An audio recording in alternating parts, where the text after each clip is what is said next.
No final da década de 80, mais precisamente em 1989, a Honda ainda fabricava a CB450, uma evolução da CB400 lançada em 1980, que já apresentava certo cansaço. Havia recebido reformulações, mas não seria viável realizar outras. Era necessário o surgimento de uma moto totalmente nova. Ficou decidido então que apenas o motor seria o mesmo da CB450, com algumas alterações. Estava criado o coração de uma moto que marcaria a época no mercado nacional.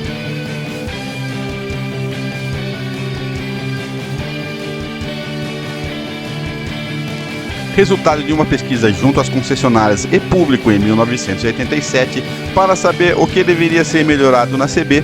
A CBR 450 SR nascia em setembro de 1989 como primeira esportiva nacional com motor 4 tempos.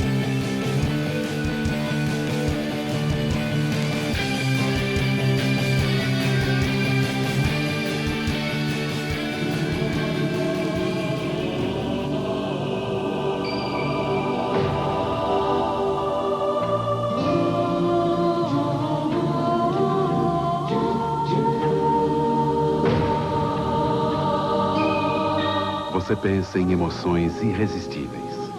CBR 450 SR. O motor bicilíndrico de 447 cm3, 3 válvulas por cilindro e refrigeração a ar, com radiador a óleo, foi herdado da CB 450 e recebeu melhorias no comando de válvulas, duto de admissão e escapamento do cabeçote, que junto com o escapamento 2 em 1 fizeram a potência subir de 43,3 cavalos para 46,5 cavalos, ambos a 8.500 RPM, embora diminuindo um pouco o torque de 4,3 kgfm a 6.500 RPM para 4,2 kgfm a 7.000 RPM. Recebia também o tensor automático da corrente do comando de válvulas, dispensando regulagens periódicas.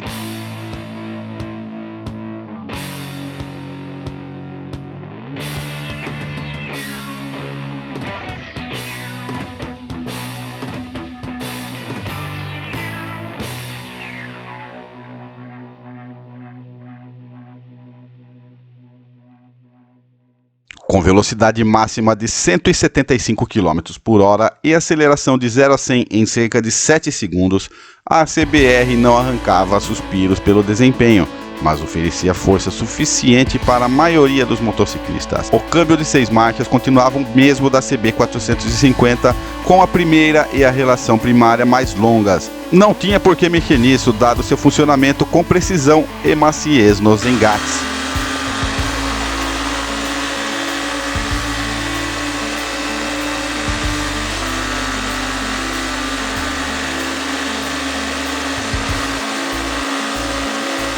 Os avanços da CBR em relação à CB estavam na parte ciclística. Seu quadro, chamado de Twin Tube Frame, ou quadro de viga dupla, era do tipo diamante com 2 vigas laterais de aço, com o motor fazendo parte da estrutura.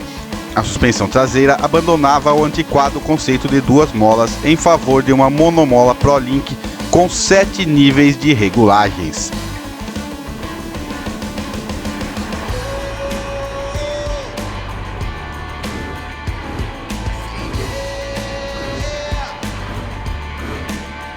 As rodas de alumínio de 17 polegadas e os pneus de perfil baixo sem câmara estavam na medida certa e os freios usavam discos duplos na dianteira e simples na traseira, muito eficientes. Todo esse conjunto tornava a CBR muito estável nas retas e curvas, transmitindo a sensação de uma moto sempre na mão. Era nitidamente superior à Yamaha RD 350 de uma geração anterior e a CBX 750 da própria Honda, que além de menos esportiva, havia perdido o comportamento com a nacionalização de 1987.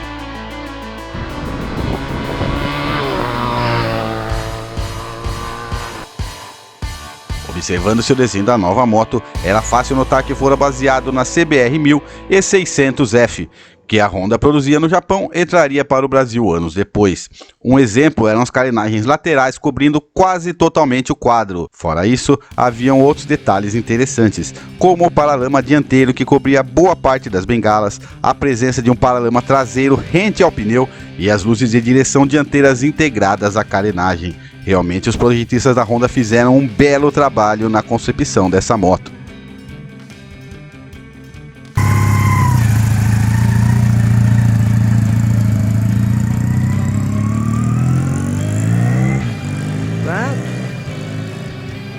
Para uma esportiva, até que a CBR era prática. Possuía cavalete central, alça para garupa, ganchos para amarração de bagagem, porta-objetos na lateral da carenagem abaixo da manopla dianteira e porta-documentos abaixo do banco, próximo da alça do garupa. No painel, medidor de combustível que muita esportiva não tem. O manete de freio dianteiro podia ter sua distância da manopla regulada sem ferramentas.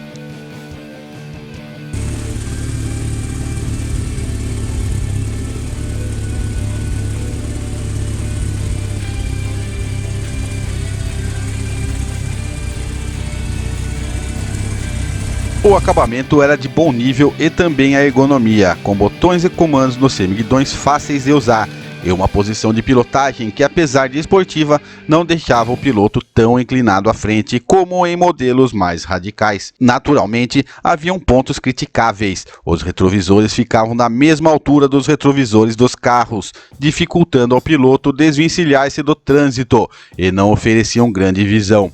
Caso fossem fixos, a carenagem resolveriam os dois problemas e ainda poderiam ganhar em estética. Além disso, seu medidor de combustível não era tão preciso.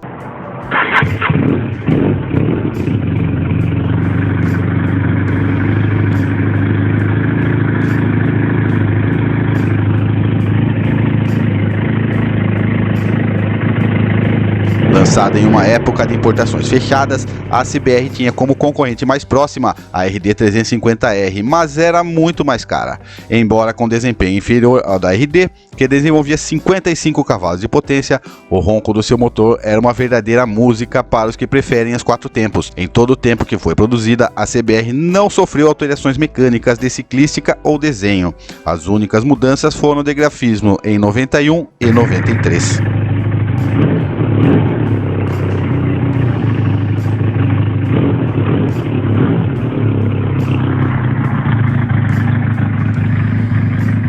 Em dezembro de 1994, a CBR 450SR também deixava de ser fabricada, pois as importadas faziam concorrência cada vez mais intensa.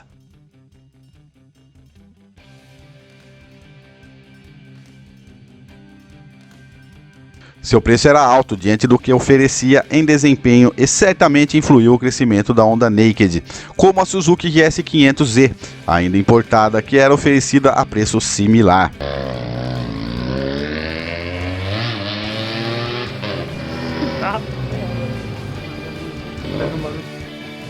A CBR terminou sua carreira aí tendo milhares de fãs, sendo que eu sou um deles, inclusive.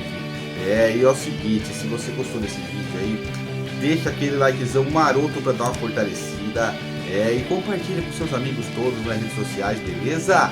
Mas é o seguinte, não esquece aí de se inscrever no canal, ativar o sininho para receber todas as notificações e tamo junto aí sim, hein?